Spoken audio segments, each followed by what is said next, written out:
Vous êtes de plus en plus nombreux à nous suivre et à participer à l'évolution de la chaîne Afrique N24, et sincèrement nous tenions à vous en remercier.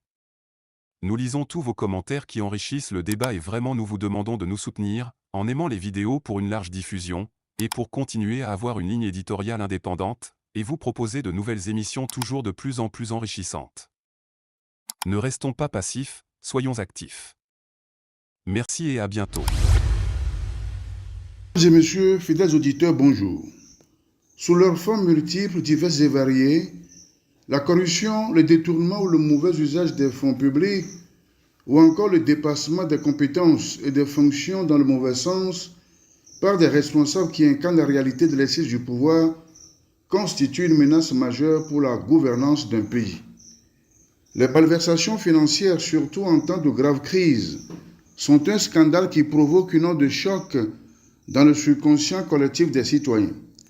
Depuis la publication de ce fameux rapport d'Audi sur la gestion des fonds de riposte et de solidarité dédiés au Covid-19 chez nous au Togo, c'est la consternation, l'écœurement, la colère, voire même la désolation qui l'emporte sur une analyse sincère et objective de la situation telle que décrite dans le rapport. Le document de 86 pages, produit par la Cour des comptes et commandité par le gouvernement lui-même, relève d'importantes et graves irrégularités qui ne peuvent que fendre le cœur des Togolais.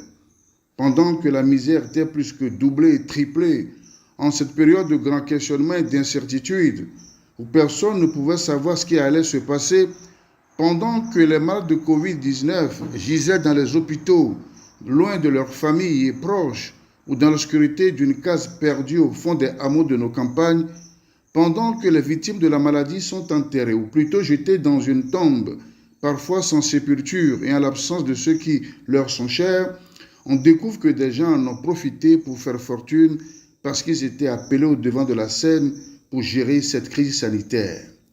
Le rapport d'Audi affirme que sur 108 milliards de nos francs dépensés en 2020, certains paiements ont porté sur des dépenses non prioritaires ou n'ayant pas de lien direct avec la mise en œuvre des mesures de riposte contre la maladie.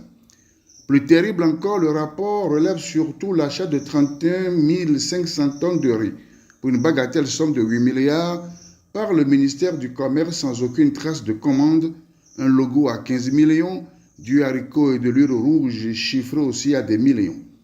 Il y a eu tout simplement une gestion scandaleuse des fonds de Covid que notre pays a reçus de ses partenaires internationaux comme l'Union européenne, le Fonds monétaire international ou encore la Banque mondiale, sans oublier l'argent du contribuable togolais. Désormais, tous les regards sont tournés vers le chef de l'État, que certains leaders d'opinions et responsables de partis politiques appellent à réagir, lui demandant à décharger les personnes impliquées dans ce scandale afin qu'elles puissent mieux se défendre et laver leur honneur et dignité. Sous d'autres cieux, c'est ainsi que cela se passe.